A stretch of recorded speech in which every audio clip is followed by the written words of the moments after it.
આ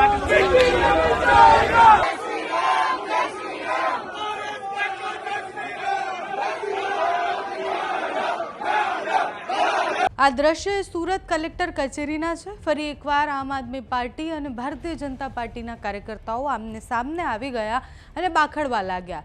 ચૂંટણીની જંગ હોય ત્યારે નેતાઓ આમને સામને આવી અને ચૂંટણી મેદાનમાં લડતા હોય એનાથી આપણે વાકેફ છીએ, પણ સુરતમાં આ વખતે દ્રશ્યો જ કંઈક અલગ છે। જે દિવસે ફોર્મ ભરાવવાનો સમય હતો એ દિવસે પણ ગોપાલ ઇટાલિયાએ શક્તિ પ્રદર્શન કર્યું અને ત્યારે પણ ભારતીય જનતા પાર્ટી અને આમ આદમી પાર્ટીના કાર્યકર્તાઓ આમને સામને આવી ગયા, આમને સામને આવી અને નારેબાજી કરી। અને આજે જ્યારે ફોર્મ ચકાસણીનો સમય છે ત્યારે પણ કલેક્ટર કચેરી બહાર આમ આદમી પાર્ટીના કાર્યકર્તાઓ પણ હતા, ભારતીય જનતા પાર્ટીના કાર્યકર્તાઓ પણ હતા અને જબરજસ્ત બાખડ્યા, એકબીજાને ખેસ પહેરાવ્યા। એટલે કે આમ આદમી પાર્ટીના નેતાઓએ ભારતીય જનતા પાર્ટીના નેતાઓને આમ આદમી પાર્ટીના ખેસ પહેરાવ્યા, સાથે જ ખેસ નીચે કચડી અને એના ઉપર પગથી એને રંદોળી નાખ્યા। એના સિવાયના બીજા અનેક દ્રશ્ય આવ્યા કે જેમાં નારેબાજી થઈ।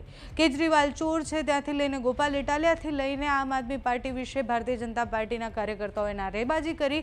એના પછી બંને પક્ષ એટલે બંને પક્ષના જેટલા પણ કાર્યકર્તાઓ હતા એ વધારે આક્રોશિત થઈ અને એકબીજા સાથે લડી રહ્યા હતા। એટલે ચૂંટણી મેદાનમાં લડતા હોય, શાબ્દિક પ્રહારો કરતા હોય એવું આપણે અનેકવાર જોયું છે, પણ સુરતમાં આ વખતે કાર્યકર્તાઓ આમને સામને આવી અને મેદાનમાં લડતા હોય એવા દ્રશ્ય સામે આવ્યા છે।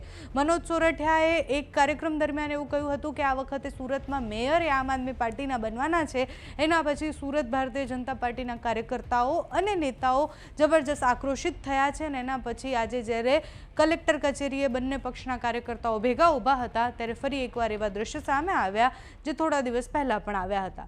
તો આજે કલેક્ટર કચેરી ખાતે શું થયું તેના પર કરો નજર।